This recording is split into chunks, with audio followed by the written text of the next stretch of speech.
We are talking about Alzheimer's once again, and this time from the perspective of a caregiver, someone that had to deal with Alzheimer's face to face and seeing it from its beginning stages all the way until the very end.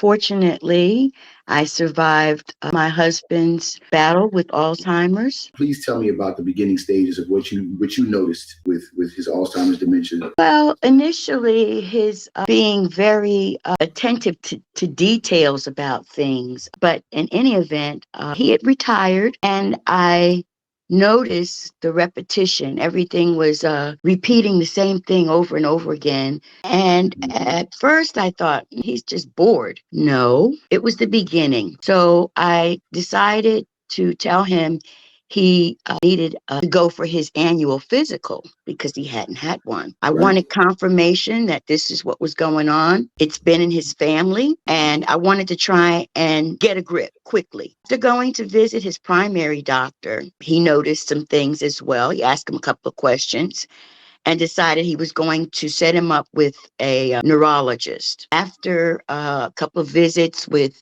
trying to make sure it wasn't a problem with his prostate or this and that, because a lot of times that behavior mimics prostate problems. Really? But I didn't know that. yeah, that's why they took us through a couple of different tests dealing with that before they actually did the scan of the brain. That was definite confirmation.